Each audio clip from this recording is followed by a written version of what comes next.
मर्द आदत नाई फजल फरमान तू कहता मुबारक सारी के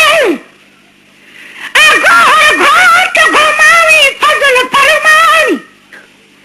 अखमीरन मटाई सारा है तू खाक नहीं को खावी फजल फरमावी दुनिया में करे जो बधा कर त भली कर आजार इंसान अंधा कर त भली कर अंधा कर त भली कर पोयों बटाई बार संगत पर तप तो पवंदी पर यार यखू बूटी अगे हल तप तो पवंदी पर यार यखू बूटी अगे हल तप तो पवंदी है करे जहान में हथ मल तप तो पवंदी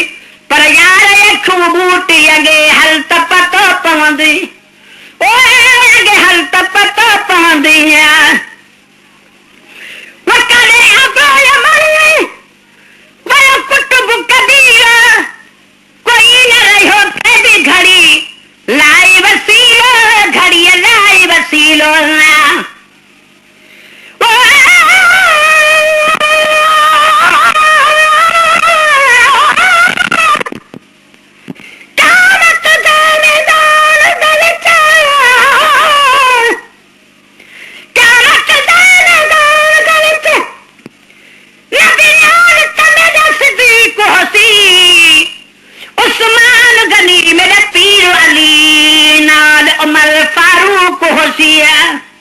जग मीरन गद कुल रबर होसन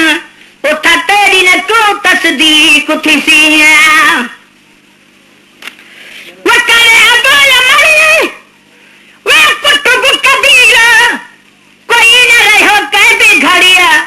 लाई वसीलो घड़िया लाई वसीलो हल दे जदे तू पाना है कल तप तो पवंदी पर यार यखू बूटी अगे हल तप तो पवंदी पर यार यखू बूटी अगे हल तप तो पवंदी है करे जहान में हथ मल तप तो पवंदी पर यार यखू बूटी अगे हल तप तो पवंदी ओए अगे हल तप तो पवंदी वक्तोरिये दिना में छो जोर भरो थई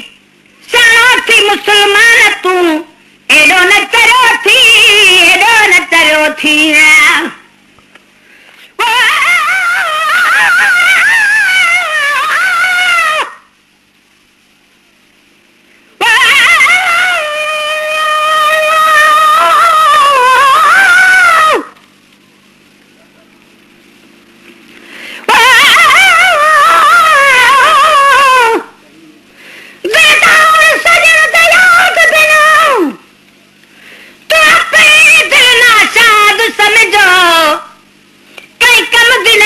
कमली है बेकार तो तू बर्बाद समझो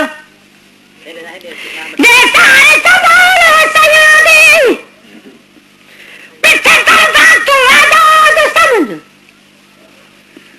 जमीर यार दिजाद हो गई अपने आप को जिंदाबाद समझो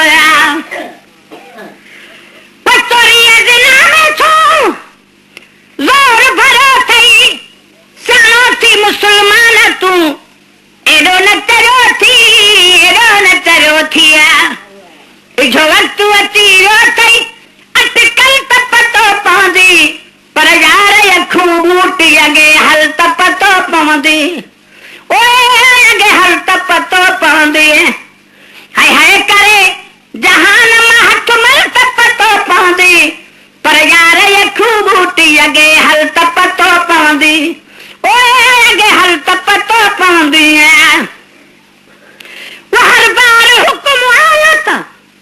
न्यारू न विहारो अफसोस वसा कहना नसी हथ दे निहारो नसी हथ दे निहारो हर बार हुक्म आलत न्यारू न विहारो अफसोस वसा कहना नसी हथ दे निहारो नसी हथ दे निहारो एडो शर जो बार मथा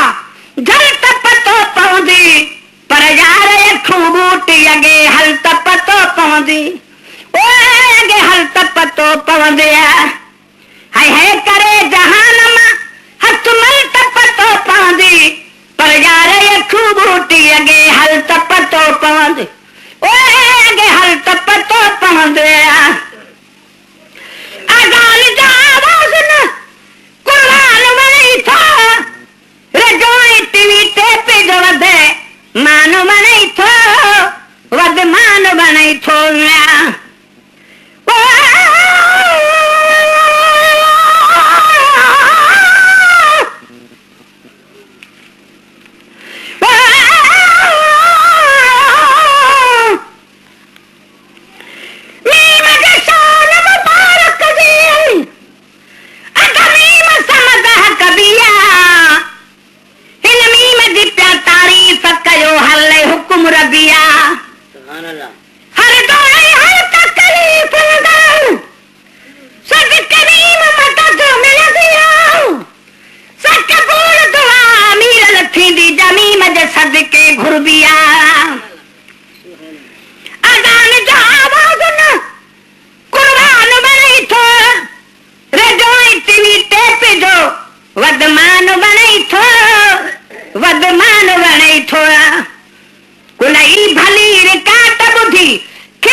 बस दो जी बाह मिलन मदाही वठ नाल त बिल्कुल ठरंदी मौत सदा मोड़ वठी दई तू घोट करे कुआर कबर लोढ़ लटी दई कबर लोढ़ लटी दे इंदे हली तू लादर हे कल त पतो पवंदी पर यार अखू बूटी अगे हल त पतो पवंदी